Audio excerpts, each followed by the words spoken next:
మనకు కళ్ళు కనిపించకపోయినా మనకు కళ్ళు కనిపించకపోయినా మనకు కళ్ళు కనిపించకపోయినా తరించాలనే తపన ఉంటే మనకు ఆఖరి ఊపిరి వరకు అవకాశాలు ఇస్తాడట అది దైవం. మన బుద్ధి ధర్మబద్ధమైనప్పుడే మన మనస్సు ఏకాగ్ర చిత్తం ధ్యాన స్థితిలో ఉండునట.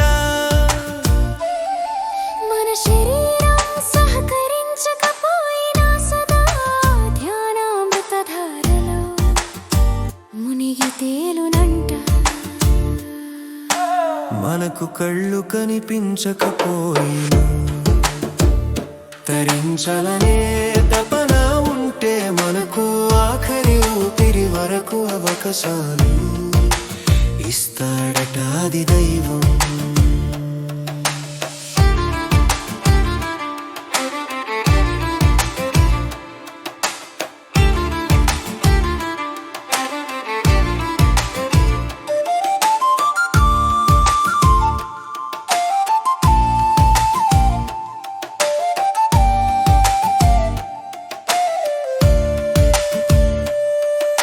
బలమైన సద్భావనలు మన మనస్సున ఉన్నాడు.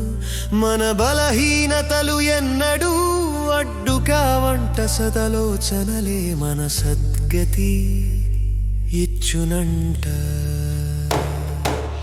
మనకు కళ్ళు కనిపించకపోయినా తరించాలనే తపన ఉంటే మనకు ఆఖరి ఊపిరి వరకు అవకాశాలు ఇస్తాడట అది దైవం.